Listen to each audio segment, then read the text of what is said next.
मुंबई के एक विशाल बिल्डिंग के ड्राइंग रूम का नज़ारा किसी भी आम ड्राइंग रूम जैसा ही था। शाम के 8 बज चुके थे और सुनीता किसी आम पत्नी की ही तरह टीवी पर डेली सोप देखते हुए अपने पति का इंतजार कर रही थी। तभी उसकी 7 साल की बेटी बिट्टू दौड़ती हुई आई और एक मैगजीन दिखाते हुए कहने लगी, मम्मा मम्मा मम्मा। सुनीता ने उसकी तरफ बिल्कुल ध्यान न देते हुए कहा, हाँ बिट्टू बोलो, क्या बात है? 5 मिनट मुझे डिस्टर्ब मत करना, मेरा सीरियल बस खत्म होने वाला है। बिट्टू ने भी माँ की बातों पर ध्यान न देते हुए अपनी बात को आगे कहना शुरू किया। माँ, ये सेक्स एजुकेशन क्या होता है? इस बार सुनीता बुरी तरह झेप गई। बिट्टू ने नया नया पढ़ना शुरू किया था। सुनीता ने तुरंत बिट्टू के हाथ से वो मैगजीन छीन ली। किस तरह के बेहुदा सवाल पूछ रही हो? आगे से इस तरह की गंदी मैगजीन को हाथ मत लगाना, समझी? बिट्टू को डांटते हुए वो मन ही मन बड़बड़ाने लगी। पता नहीं आजकल हर जगह इस तरह की उल जलूल बातें लिखी होती हैं। इसका समाज पर, बच्चों पर क्या असर होगा, इससे किसी को कोई मतलब नहीं। माँ से जवाब ना पाकर बिट्टू फिर अपने सवाल पर आ गई। माँ, आपने बताया नहीं ये सेक्स क्या होता है? इस बार सुनीता खींच गई। अब अगर एक बार भी तुम्हारे मुंह से मुझे यह शब्द सुनाई दिया तो बहुत मार पड़ेगी। कोई मतलब नहीं होता इसका। बिट्टू छोटा सा मुंह बनाकर वहां से चली गई। उसे समझ में ही नहीं आया कि आखिर उसने अपनी माँ से ऐसा क्या पूछ लिया जिससे माँ इतनी बिगड़ गई। पर क्या वाकई किसी सामान्य माँ की तरह सुनीता अपनी बेटी के मुंह से सेक्स शब्द सुनकर बौखला गई थी, या बात कुछ और ही थी? कई बार ऐसा होता है कि जो चीज़ सतही तौर पर सामान्य लगती है, उसकी गहराई में बहुत बड़ा तूफान पल रहा होता है। और उस तूफान की कुछ लकीरें आज सुनीता के चेहरे पर दिखाई दे रही थीं। रात को खाना खाने के बाद सारा घर सो चुका था, पर सुनीता पता नहीं अपनी कौन सी यादों को नाखून से खरोंच रही थी। अतीत की ऐसी कौन सी चादर थी जिसे वह अपने शरीर से उतार कर फेंक देना चाहती थी। पता नहीं ऐसा कौन सा एहसास था जिससे उसका शरीर ही नहीं बल्कि आत्मा भी जल रही थी। वह बार बार अपनी सोई हुई बेटी को देखती और उसकी आंखों से अविरल आंसुओं की धारा बहने लगती, जैसे वह अपनी बेटी की जगह खुद के बचपन को सोता देख रही हो। अपने बचपन की मासूमियत देखकर कभी उसके होठों पर मुस्कान आ जाती तो कभी खुद के लिए ही करुणा। धीरे धीरे रात बीतने लगी और सुनीता के अतीत की यादें भी। सुबह जब वह उठी तो आंखें और मन दोनों ही बोझिल थे, पर रोजमर्रा के कामों में वह कब फिर से एक आम गृहिणी बन गई उसे पता ही नहीं चला। उसने सबके लिए नाश्ता बनाया, टिफिन तैयार किया, बेटी को स्कूल छोड़ा। घर के तमाम काम करते हुए एक बार फिर वह अपनी सुखी दुनिया में खो गई। सुनीता की जिंदगी पिछले कई सालों से इसी तरह चल रही थी और शायद आगे भी चलती रहती अगर आज वह फोन ना आया होता।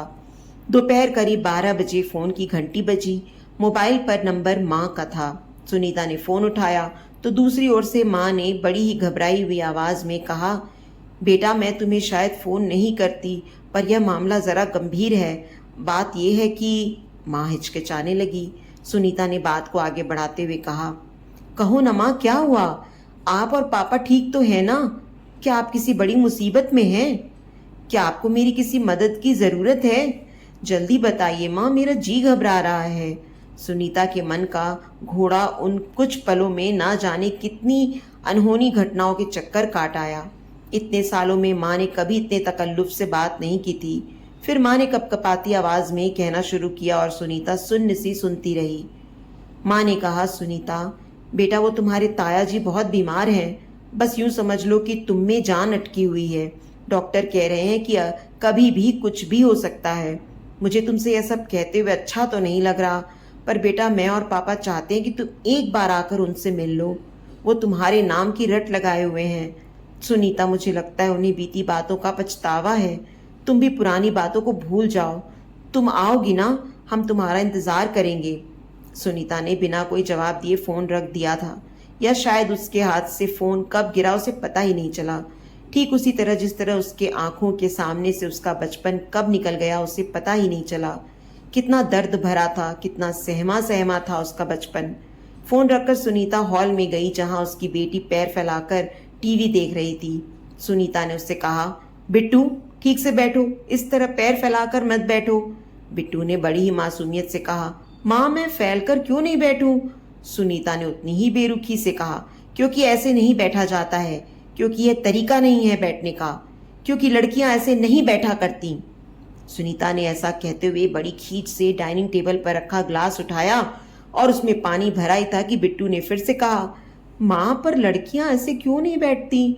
सुनीता का चेहरा गुस्से से लाल हो गया। शायद उसके गुस्से का यह लाल रंग उसके काले अतीत के कारण ही था, जिसके जख्म आज कुछ हरे हो गए थे। अब सुनीता के सब्र के सारे बांध टूट गए और वह रुआं से गले से कहने लगी, मुझे नहीं पता कि लड़कियां ऐसे क्यों नहीं बैठती। मुझे नहीं पता कि छोटी बच्चियों के साथ ऐसा क्यों होता है। मुझे नहीं पता कि इसे कैसे रोका जा सकता है। मैं तो बस तुझे बचाना चाहती हूँ मेरी बच्ची। इतना कहकर सुनीता ने बिट्टू को सीने से लगा लिया और फुट फुट कर रोने लगी। बिट्टू यह सब समझने में असमर्थ थी। वह अपनी छोटी छोटी आंखों को बड़ा करके अपनी माँ के दुख को समझने की कोशिश कर रही थी। सुनीता ने मौके की नज़ाकत को भांपते हुए बिट्टू से कहा, ओके, यह सब छोड़ो, चलो तैयारी करो, हम दोनों नानी के घर जा रहे हैं। बाल मन बड़ा ही सरल और सुलभ होता है। बिट्टू थोड़ी देर पहले घटी घटना को भूलकर खुशी से चीखती चिल्लाती अपने कमरे में चली गई। वहां जाने का निर्णय सुनीता ने क्यों लिया यह वे खुद भी नहीं जानती। शादी को 8 साल हो गए और इन 8 सालों में सुनीता ने एक बार भी अपने मायके का रुख नहीं किया था। जब भी माता पिता को उसकी याद आती तो वे खुद ही उससे मिलने आ जाते थे। 2 दिन बाद ही सुनीता को उसके पति ने ट्रेन में बैठा दिया। ट्रेन ने आगे की तरफ जैसे ही बढ़ना शुरू किया, सुनीता समय के साथ पीछे की ओर दौड़ लगाने लगी। सुनीता को अपने घर की वह चौखट याद आने लगी, जिसके बाहर शाम 7 बजे के बाद लड़कियों का पैर रखना भी मना था। दादी अक्सर कहती, अंधेरा होने के बाद अच्छे घरों की लड़कियां बाहर नहीं जाती। पर क्यों नहीं जाती, ये ना कभी मैंने दादी से पूछा और ना ही कभी दादी ने बताया।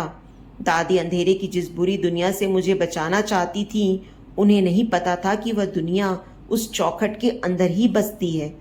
सुनीता अपनी गोद में सोई हुई बिट्टू के बालों को सहला रही थी। वह अपने बरसों पुराने मवाद को किसी के सामने खुलकर रखना चाहती थी। फिर उसने अपने पर्स में से डायरी और पेन निकाली और इतने वर्षों की अपनी पीड़ा को स्याही के रंग में रंगना शुरू किया। ताया जी, जिन्हें मैं अपने पापा से भी ज्यादा प्यार करती थी, जिन्होंने मेरा जन्म, मेरा बचपन बहुत करीब से देखा था, मुझे हर जगह घुमाने, स्कूल छोड़ने वही जाते थे। मुझे चॉकलेट दिलाते, रंग बिरंगे गुब्बारे भी दिलाते थे। मेरे बचपन के 6 साल उनके साथ बहुत अच्छे बीते। बस मेरी यादों में मेरा बचपन 6 साल का ही था। उसके बाद जो कुछ भी था वह किसी नर्क से कम नहीं था।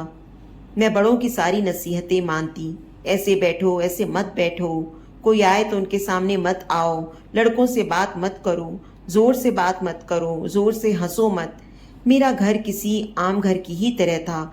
मेरी माँ हमेशा घर के कामों में व्यस्त रहती, पापा काम पर जाते और ताया जी घर और बाहर दोनों संभालते, इसलिए वे अक्सर घर पर ही रहते। मेरी यादें आज भी इतनी ताज़ा हैं मानो कल की ही वह बात हो, जिस दिन से मेरे लिए सब कुछ भयावह हो गया। मेरी पूरी दुनिया ही बदल गई। मैं सिर्फ 6 साल की थी, रोज की तरह खेल कर लौटी थी। उस दिन मेरे घुटने में चोट लगी थी। मैं रोते हुए घर आई। माँ रसोई में थी, इसलिए ताया जी ने मुझे गोद में उठा लिया और कहने लगे, हमारी गुड़िया रानी गिर गई, कोई बात नहीं, ताया जी आपकी मरहम पट्टी कर देंगे, फिर आपका दर्द कम हो जाएगा। ऐसा कहते हुए ताया जी मुझे ऊपर अपने कमरे में ले जाने लगे। दादी वहीं आंगन में बैठी थी, पर उन्होंने रोकने की जरूरत नहीं समझी, क्योंकि उन्हें लगा मैं सबसे सुरक्षित हाथों में हूँ। ताया जी ने मुझे अपने बिस्तर पर बिठाया, पुचकारा, पीठ पर लाड़ से हाथ भी फिराया। उनके इस लाड़ प्यार की मुझे आदत थी, पर उसके बाद जो हुआ उसकी आदत मुझे नहीं थी। वे घुटने पर दवाई लगाते हुए कहने लगे, अब मेरा बच्चा बिल्कुल ठीक हो जाएगा, अब आपको अच्छा लगेगा। फिर उन्होंने अपना हाथ ऊपर की ओर खिसकाना शुरू किया। ये सब क्या हो रहा है ये समझने में मैं पूरी तरह असमर्थ थी, पर वह छुअन और उसका एहसास बहुत गंदा था, जिसे मैं आज तक नहीं भूल पाई। वह छुअन इतनी अस्वाभाविक थी कि मैं बिना कुछ कहे वहां से भाग गई, पर किसी से कुछ कहा नहीं। दूसरे दिन मैं सब भूल गई। 6 साल की उम्र की बेफिक्री एक बार फिर मुझ में आ गई। मैंने फिर ताया जी के साथ घूमना फिरना शुरू कर दिया। काफी दिनों तक कुछ नहीं हुआ। फिर एक दिन जब ताया जी ने मुझे स्कूल छोड़ने जा रहे थे, तब अचानक उन्होंने कार एक सुनसान रास्ते पर यह कहकर रोक दी कि उनसे यहाँ कोई मिलने आने वाला है। उन्होंने मुझे चॉकलेट दी और फिर से अपने हाथ से मेरे घुटनों के ऊपर सहलाने लगे। मैं घबरा गई कि ये अचानक ताया जी को क्या हो जाता है। मेरे हाथ से उनकी दी चॉकलेट गिर गई। मैं रोने लगी पर वे नहीं रुके। उन्होंने मेरे शरीर पर ऊपर नीचे हर जगह हाथ लगाया। उनके चेहरे पर अजीब सा आनंद था जिसे समझने में मैं असमर्थ थी। उस दिन के बाद से उनकी रही सही झिझक और डर भी जाता रहा। आए दिन मुझे अकेला देखकर वे वही घिनौनी हरकतें करने चले आते और मैं अपने ही घर में खुद के लिए एक सुरक्षित कोना तलाशती रह जाती। रात को सोते समय मैं अपनी गुड़िया को कस कर पकड़ कर सोती। रात भर मेरी नज़र दरवाजे पर रहती कि कहीं ताया जी ना आ जाएं। मेरी दादी की सुनाई परियों की कहानी के राक्षस मेरी जिंदगी में आ जाएंगी, यह तो मैंने सोचा ही नहीं था। मुझे शारीरिक पीड़ा तो हो ही रही थी, पर मानसिक तौर पर क्या हो रहा था उसे बयां कर पाना मुश्किल था। मुझे तो यह भी नहीं पता था कि जो पीड़ा मैं सहन कर रही हूँ वह वास्तविकता में जघन्य अपराध है। उसे समाज में शारीरिक शोषण कहा जाता है। मुझे अपने शरीर पर किसी के भी स्पर्श से घिन होने लगी थी। मैं बार बार नहाती, बार बार साबुन से अपने हाथ धोती, फिर भी वह एहसास न धुलता। मेरे अपराधी को समाज और परिवार में इज्जत पाता देख, सबके साथ हंसता खेलता देख मेरा खून खौल उठता। उन्हें किसी का डर नहीं था। इस तरह के किसी भी आदमी को समाज, परिवार या कानून का डर नहीं होता, क्योंकि उनके पास इज्जत, ओहदे का ऐसा लबादा होता है जिसके नीचे की गंदगी कोई चाह कर भी नहीं देख सकता। ये लोग समाज के ठेकेदार बने घूमते हैं। इनके लिए रिश्ते, संस्कार, सब कुछ सहूलियत की चीजें होती हैं जिन्हें ये अपनी जरूरत के अनुसार तोड़ते मरोड़ते रहते हैं। आखिरकार 4 साल बाद एक दिन मेरी सहन शक्ति ने जवाब दे दिया। मैं खुद उनके पास गई और उनसे कहा कि अगर उन्होंने ये सब बंद नहीं किया तो मैं सारी बातें माँ से कह दूंगी। उन्होंने हंसकर मेरी पीठ पर हाथ फिराया और कहा, क्या बताओगी? क्या आपके ताया जी आपको प्यार भी नहीं कर सकते? तुम बहुत छोटी हो, तुम्हारी बातों पर कौन विश्वास करेगा? जाओ खेलने जाओ। उनकी इस बेफिक्री ने मुझे और बेचैन कर दिया। लिखते लिखते सुनीता के चेहरे पर एक करुणा के भाव आ गए। वो अपने आप में बड़बड़ाने लगी। कितनी असहाय थी मैं अपनों के बीच। उसने आगे लिखना शुरू किया। माँ, क्या आपको याद है वह दिन जब मैं आपको ताया जी के बारे में बताने आई थी? मैंने आपको सब कुछ बताया था। मुझे आपका दुख आपके चेहरे पर साफ नजर आ रहा था। आपने मुझे गले से लगा लिया था। कितने दिनों के बाद मैं खुद को सुरक्षित महसूस कर रही थी। एक अजीब सी शांति का एहसास हो रहा था। मुझे लगा कि अब आप जाकर उस राक्षस से जवाब मांगेंगी कि आखिर उसने आपकी बेटी के साथ ऐसा क्यों किया। पर आपने जो मुझसे कहा उसे सुनकर मैं स्तब्ध रह गई। आपने कहा, बेटा, जो भी हुआ वो सिर्फ तुम्हारे और मेरे ही बीच रहेगा। तुम इस बारे में कभी किसी से बात नहीं करोगी। इससे समाज में तुम्हारी और घर की बदनामी होगी। और अगले ही दिन आपने मुझे नानी के यहाँ पढ़ने भेज दिया। माँ, क्या आपको विश्वास था कि मैं वहाँ सुरक्षित रहूंगी? मैं तो कमजोर थी, असमर्थ, असक्षम थी, पर आप मेरी आस थी। मुझे विश्वास था कि आप जरूर कुछ करेंगी। आप मेरी शक्ति क्यों नहीं बनी माँ? आपने मेरे लिए आवाज क्यों नहीं उठाई? आपको याद है माँ, दूसरे दिन घर से विदा लेते समय दादी ने मुझसे कहा, बेटा, तुमने सबके पैर छुए लेकिन अपने ताया जी के पैर नहीं छुए। जाओ जाकर ताया जी को प्रणाम करो। उस दिन मैं टूट गई माँ। जिस आदमी ने मेरा बचपन अपने पैरों तले रौंद दिया, मुझे झुककर उन्हीं पैरों को छूना पड़ा। वह विजेता की तरह चौखट के भीतर ही खड़ा रहा और मुझे अपराधी की तरह अपना ही घर छोड़कर जाना पड़ा। मैं आज तक इस इहा उहा पोह में हूं माँ कि आखिर मैं कहाँ गलत थी। इतना लिखकर सुनीता ने डायरी और आंखें बंद कर ली। अब ट्रेन की धड़धड़ की आवाज सुनीता के दिल की धड़कनों के साथ कदम ताल कर रही थी। उसकी खींच, उसका गुस्सा आज भी शांत नहीं हुआ था। वह बीती बातों, अपनी पीड़ा को याद कर अपने हाथों की उंगलियों को आपस में रगड़ रही थी। उसकी आंखों में आंसू नहीं थे, सिर्फ घृणा थी, घिन थी। इतने में स्टेशन आ गया। सामान के साथ अपने मन का बोझ लेकर वह सीधे अस्पताल गई।